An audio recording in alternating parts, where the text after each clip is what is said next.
Welcome to the life of a teenager. Okay, I'm not saying every teenager is lazy because we know that every teen is not lazy. But hey, if you are watching this video, then you have a possibly lazy teen. And you are probably at your wits' end thinking, oh my golly, what do I do about my lazy teen? Every time you want them to do something, they don't do it. Or what's the phrase really? I know, I will, I'm going to, right? Those are kind of the phrases that they use as they're laying on the couch eating chips all day long, all weekend long, or even in their bedroom, and they only come out because they need more chips, they need more snacks, or because they have to go to the bathroom. So, hey, having a lazy teen, yeah, I know, I understand, is very annoying, very frustrating. So then when you do ask them to do the dishes, take out the trash, and then you're saying it again and again and again, over and over and over again, this is when you realize, wow, how many times, I never realized how many times I could say the exact same thing over and over in how many different ways. This is when you realize that, is because now you're asking, do the dishes. Hey, will you do the dishes, please? And then after how many times will you do the dishes? Get off your lazy and get in there and do the beeping dishes, right? That's the point where you get when they are so lazy. And then what's their response?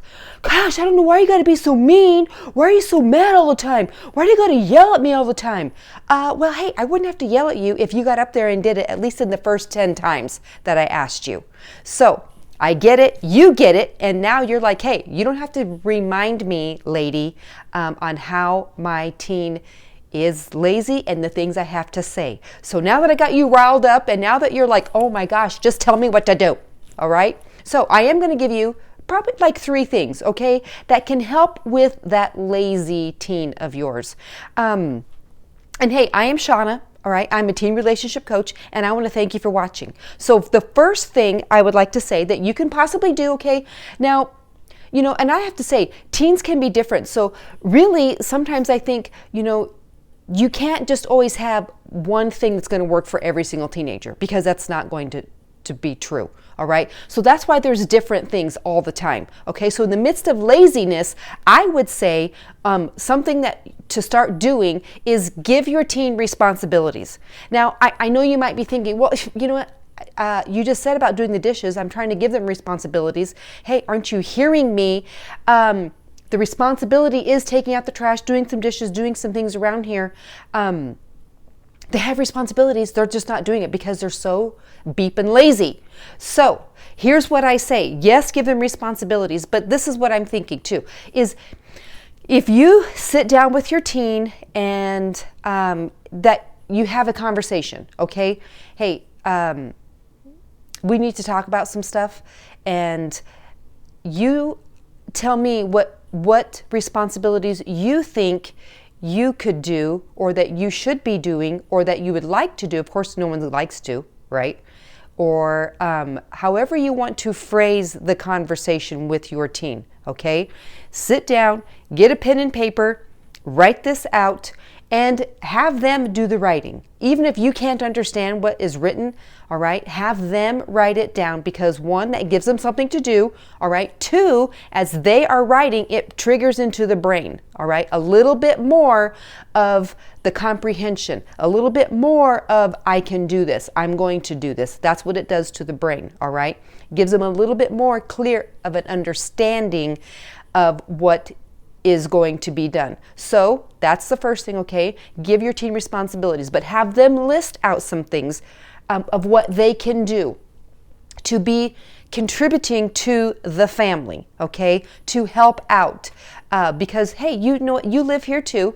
Because also, how would it be like if I didn't do anything? If no one in our household did absolutely anything, what do you think our house would look like? Yeah, scary, wouldn't it?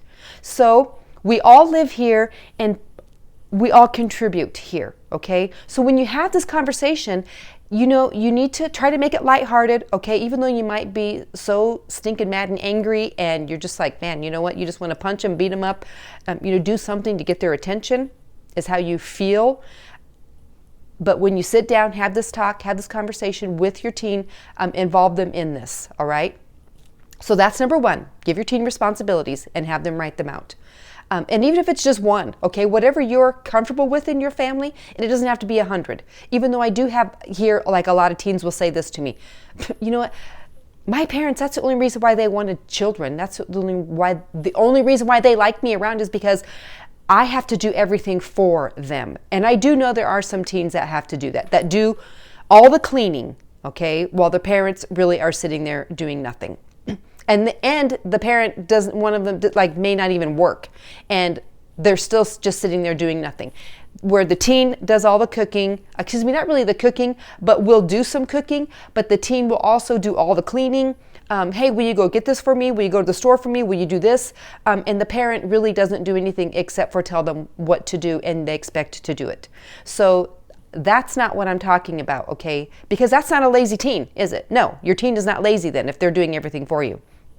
And they are doing everything. So, all right, another thing that I would say that could help your teen, okay, with some laziness is to teach your teen some downtime. I know you're probably like, I think they have a little bit too much downtime, okay? So here's what I mean by that, is this. Sometimes your teen is so busy and going that they don't have time to even do something in the home, okay?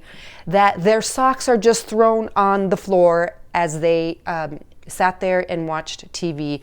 Their shoes all over, their coats over here. They don't know where their book bag is. They don't know where anything is because they don't have a designated even area for it. They're so tired.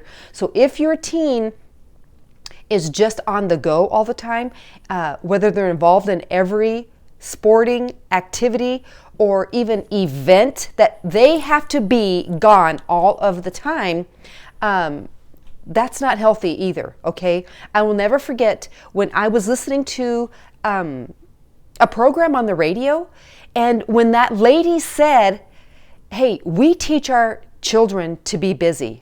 What? I couldn't even believe that. I was like, oh my golly, that is me. I am teaching my children to be busy because they were in everything. They were going to everything.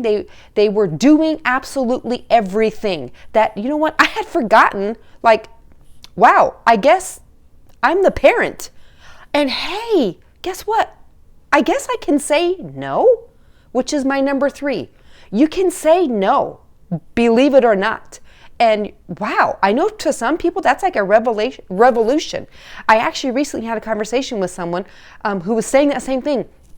My daughter, oh my gosh, you know what? She's like, I don't even know what she was, like 5 or 6 years old, or maybe, somewhere in there. She was not above 7. So then she was saying, like, wow, you know what? We're just so busy. She's just so busy. She's just in everything. And I actually just said to her, very nicely, you can say no. And she was just like, oh my gosh, wow, you know what? You're right, I can. But do we? So that's the thing. Do we say no? Do we give our teens downtime? Do we show them even how to have downtime? Because when they're unrested and they're so dead tired from exhaustion, it's hard to have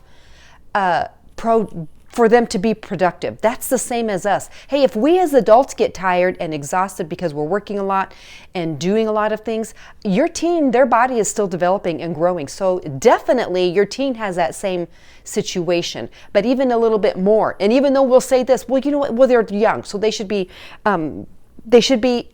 working more and doing more. And yes, that's true to an extent, but not necessarily at 14. All right, maybe as an early adult in their early 20s, yeah, that's the time to be working and being juvenating money, saving money, that age, okay, but not necessarily at 13, at 16. If they're in sports and they're very, very busy with sports and activities and practice, then they come home, they have homework. Those are things that, you do need to take into consideration. So when you're writing that list of things to do, things of responsibility within the home, You need to think about, okay, how busy is their life? Is there some things that maybe we can cut out of this activity, cut from here, so that they can have some downtime, they can have some rest, and you can say no, like, wow, you know what, I know you really wanted to go to that party this weekend. I know you really wanted to go to that function, to this game, to whatever it is. But, you know, I'm sorry, I'm going to have to say no, because your health is more important than you going and being at that activity, you going and hanging out with your friends, you going and doing this. You actually need to get some rest. So you as the parent, yeah, you sometimes need to step in and say, wow, you know what, I'm sorry. Yeah, they might get mad. Oh my gosh, I never get to do anything and you never let me go anywhere. Well, okay, that's fine. Have your moment. Okay, feel what you want to feel, but the answer is still, I'm sorry, no. You need to stay home and you need to rest. And that's not a bad thing, because if not, you know, that's what sickness, right? Our bodies then are prone to more sickness because constantly going, doing, so active that we don't know how to rest. And that's the thing there too, is we teach our children, teens, how to be busy because we are so busy. We don't know how to have downtime. So when I'm talking about downtime, I'm not actually just talking about you being on your phone either, okay? That you're on your phone and they're on their phone and, you know, this is how I relax, because I hear a lot of parents say that. Well, that's my relaxation time.